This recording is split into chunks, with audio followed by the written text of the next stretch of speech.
Good morning.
We are working on getting everyone on. Be patient. Not sure what's going on.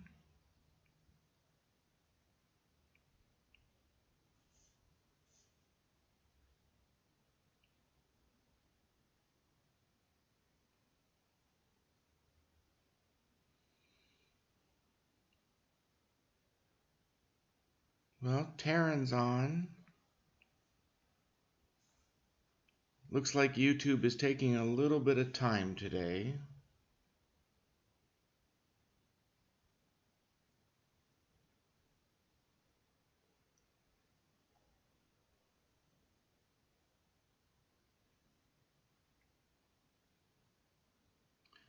All right, I think we're all on. Well, good morning, everyone, and happy Friday. It's a beautiful day out.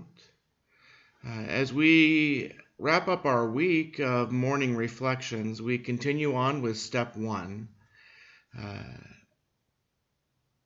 As we dig deep into ourselves and realize to the extent that we are powerless, that our lives have been unmanageable, let us pause as we open this morning with our serenity prayer.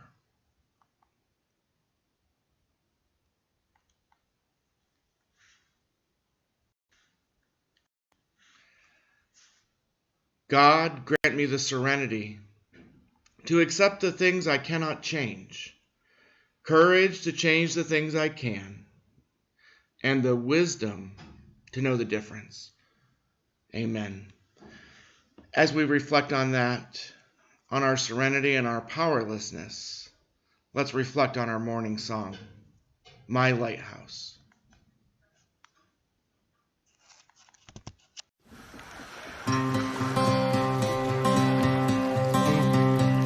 In my wrestling and in my doubts, in my failures, you won't walk out. Your great love will lead me through. You are the peace in my troubled sea. Whoa, you are the peace in my troubled sea. In the silence, you won't let go. In the questions, your truth will hold. Your great love will lead me through. You are the peace in my troubled sea. Whoa, you are the peace in my troubled sea. My lighthouse, shining in the darkness, I will follow you. Oh, my lighthouse, I will trust the promise. You will carry me safe to shore, safe to shore, safe to shore, safe to shore. I won't fear what tomorrow brings. With each morning I'll rise and sing. My God's love will lead me through. You are the peace in my troubled sea. Whoa, you are the peace in my troubled sea. Oh, you are my light, my lighthouse, shining in the darkness, I will follow you. Oh, my lighthouse, I will trust the promise. You will carry me safe to shore, safe to shore, safe to shore, safe to shore. Fire before us, you're the brightest. You will lead us through the storms. Fire before us, you're the brightest.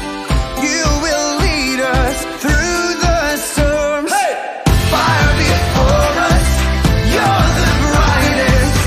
You will lead us through the storms. Fire before us, you're the brightest. You will lead us through the storms. My lighthouse, shining in the darkness, I will follow you. Oh, my lighthouse, I will trust the promise. You will carry me safe to shore, safe to shore, safe to shore, safe to shore.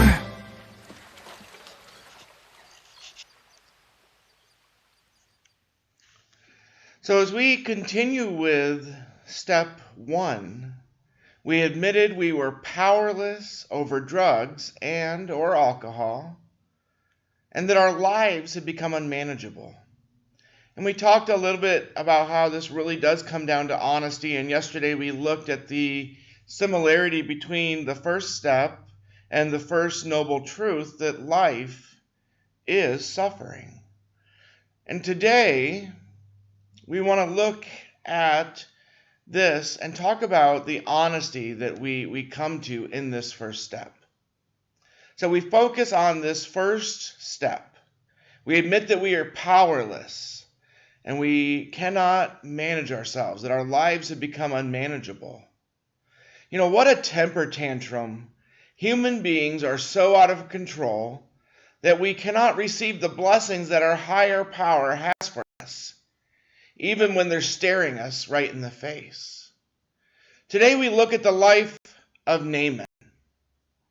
Naaman is an example of when people think that we're in control, realize that we're not, and really can't handle it. Thankfully, his story does not end with him in that condition. Although Naaman was extremely powerful, he had great authority, and he had much of the king's resources at his disposal. He was completely powerless to handle a tiny little problem that he had. You see, Naaman had leprosy. Now, I admit, tiny is a matter of perspective. It is true that leprosy was very deadly. It is true that whoever had it would eventually see their bodies waste away. They were outcasts, social outcasts. But in reality, this was a tiny little problem for Naaman's God. That is perspective. There is no way Naaman could have done a thing about this deadly leprosy problem. There was no known cure or treatment at that time for it. So when Naaman recognized that his life was in jeopardy, he finally sought help. Needless to say that Naaman was unhappy when he went to the prophet's house and was not greeted by him personally. He was more than a bit upset that the prophet did not perform some visually spectacular miracle and send him on his way. I mean, after all, Naaman was a man of high privilege in their society. He should have been greeted personally. He wanted the big show. All too often, we're kind of that way too. Do we ever get angry when our higher power does not accept our prescription for our own healing? You go to the doctor and tell him or her how to treat you. I'm a diabetic. It would be like me going to my endocrinologist and saying, yeah, I know better than you. This is what I want to do to treat my diabetes. My doctor's going to laugh at me. Naaman had a prescription that he thought would work to rid him of his problem. That wasn't necessarily the case. Naaman was also enraged because he didn't like the simplicity of the instructions standing between him and his healing. I think sometimes we get frustrated because the easiest answer just seems too easy. Naaman was frustrated and enraged because his instructions were too easy. Do you wish that you could jump through more hoops and find your own path to victory? It doesn't work that way. Thankfully, one of Naaman's men checked him for his lunacy. You know, we need those good friends in our lives to give us that reality check. To say, hey, wake up. You're on the wrong path. He said that if the prophet had asked him to do some complex thing, Naaman would have gladly done it. He implored Naaman to go out and do what the prophet said so he could be healed. You know, in the story, Naaman's position couldn't heal him. His entourage couldn't heal him. His pounds of silver, gold, and expensive clothing could not heal him. His perceived notions on how he must be healed couldn't heal him. Only simple trust in the simplicity of his higher power's instructions and actually following through and doing it could heal him.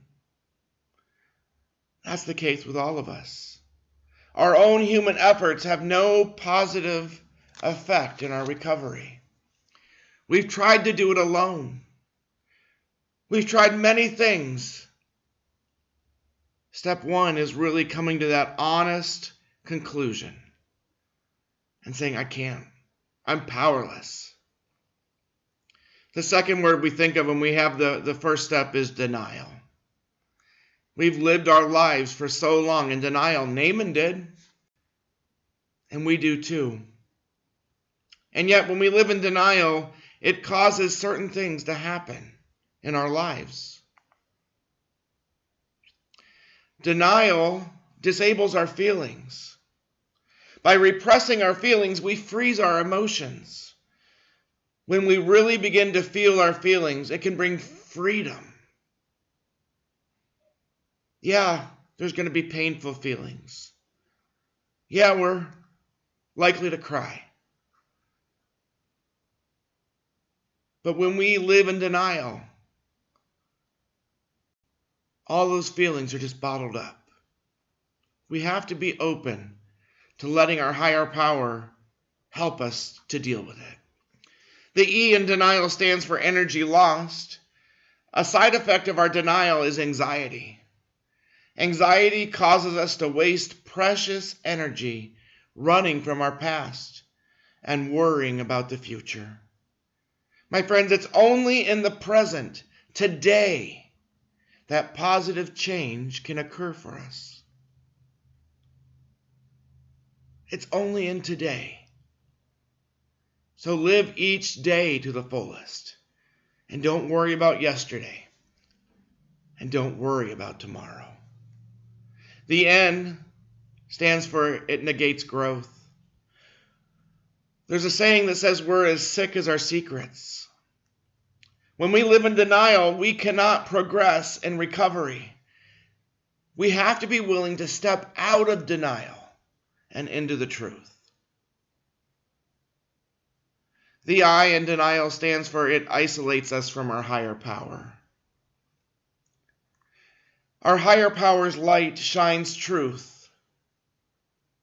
But when we live in denial, friends, we live in the darkness. It should be our goal to want to step out of darkness and into the light of truth. Because it's in the light of truth that our recovery can grow. The A stands for it alienates us from relationships. Our denial tells us that we can get away with what no one knows what we do. But they do. And because of that, we have pushed people away. People who love us. People who want to be there for us. Lastly, it lengthens the pain.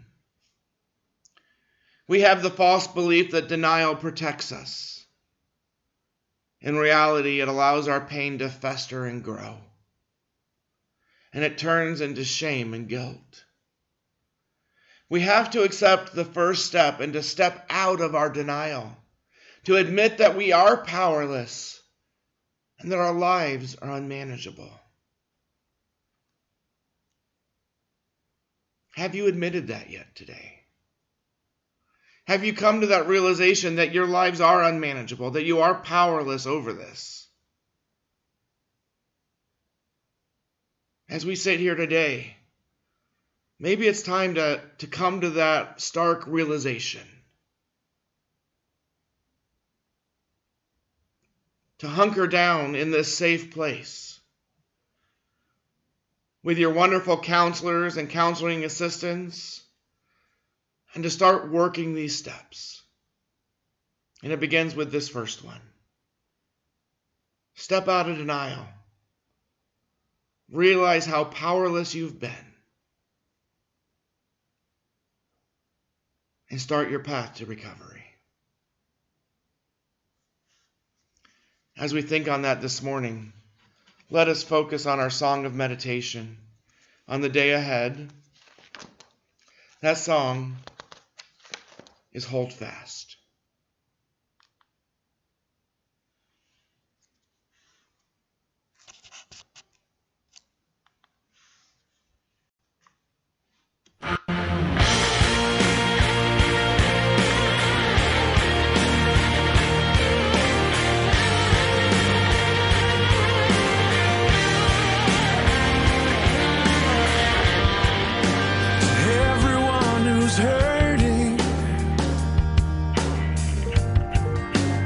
Those who've had enough, to all the undeserving, that should cover all of us. And please do not let go. I promise there is hope.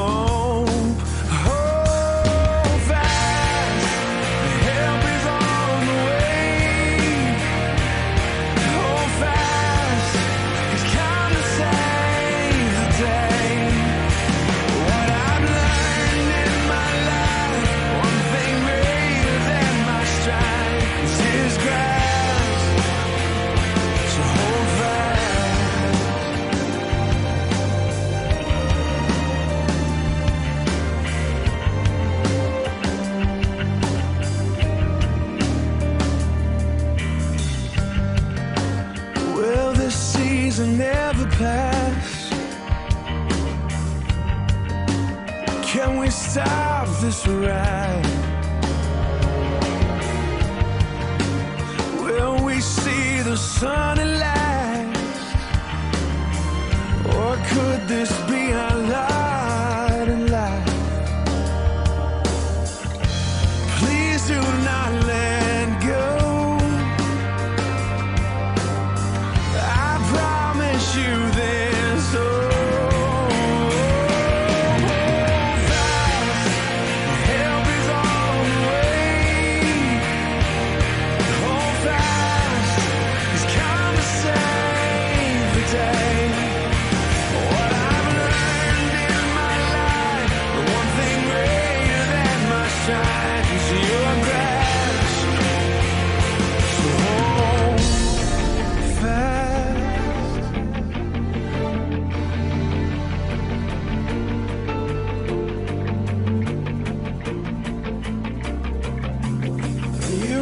Think you're all alone, and there's no way that anyone could know what you're going through. But if you only hear one thing, just understand that we are all the same, searching for the truth. The truth of what we're soon to face, unless someone comes. Take our place. Is there anywhere? Oh, we want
coming to that point of realizing that we are powerless, that our lives are unmanageable, it's not a hopeless problem. There is hope, there is help, and we find that help by putting our effort into working the steps. Would you join me in our serenity prayer?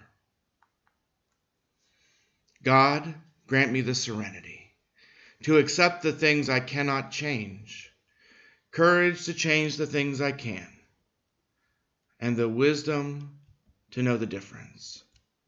Guys, I'm glad you're here. I hope you guys have a great weekend. It's going to be beautiful. I hope you get to at least get outside and enjoy a little bit of sunshine and warmth. Know that you are in my prayers every day. I pray that you all have a blessed day. Bye.